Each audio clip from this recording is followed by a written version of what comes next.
Alors, salut. Alors, on va travailler aujourd'hui sur la soustraction des fractions et on va faire des représentations visuelles. Je partage rapidement mon écran avec toi. C'est une toute petite vidéo qui va énormément t'aider pour faire désormais ton problème sur les soustractions de fractions et représentations visuelles est terminé. Donc, qu'est-ce que tu as à faire quand je mets l'écran en mode présentation? Soustraction des fractions, représentation visuelle. Alors, on va prendre rapidement 2 tiers moins 1 demi. Donc, je ne prends pas des gros montants parce que je veux surtout que tu retiennes la stratégie. D'accord? Je te conseille avant cette vidéo de regarder la vidéo que j'ai faite sur la représentation visuelle des fractions parce que je n'insiste pas dessus. Toutefois, si tu n'as pas le temps, ce n'est pas grave, tu vas comprendre comment je procède. Ce que je fais habituellement, la première fraction, j'utilise pour faire le dénominateur, j'utilise pour faire un nouveau tableau dont il y aura 3 lignes.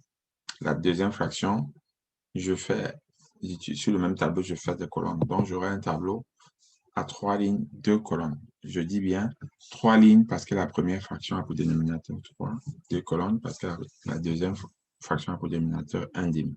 Je pouvais bien inverser. J'aurais été la même. Donc, comme j'ai deux fractions, je vais mettre 2 tableaux de 6 cases.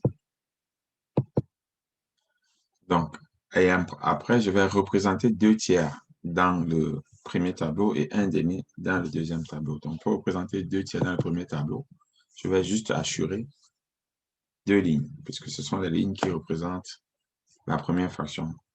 Et pour représenter 1 demi, je vais juste assurer la première colonne, puisque ce sont les colonnes qui représentent la deuxième fraction.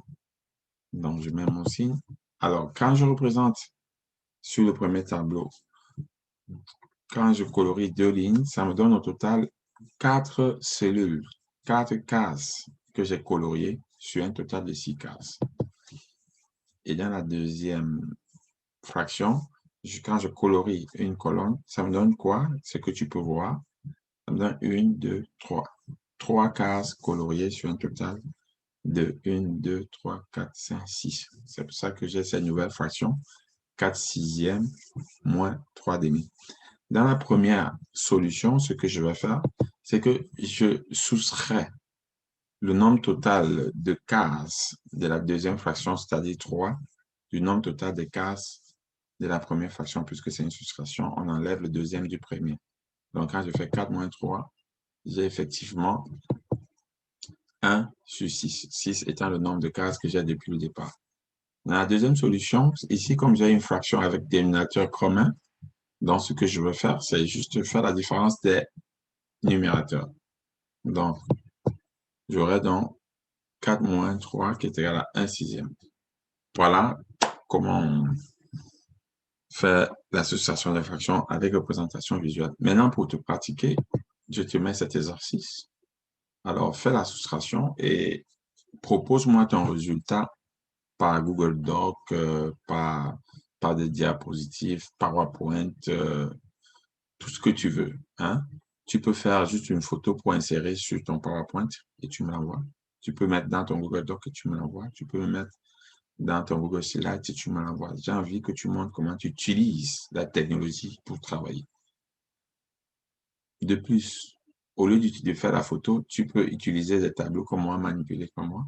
Ou encore, tu peux faire une vidéo. Ça sera intéressant de te voir faire une vidéo, m'envoyer, parce qu'en faisant la vidéo, tu communiques à plus de personnes qui peuvent regarder ta vidéo. Tu publies ta vidéo sur YouTube et tu m'envoies le lien. Tu publies ton Google Doc dans ton Drive et puis tu m'envoies le lien.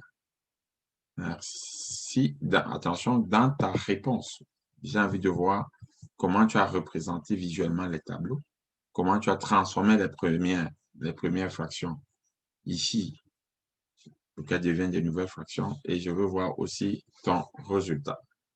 Allez, merci à toi et à bientôt.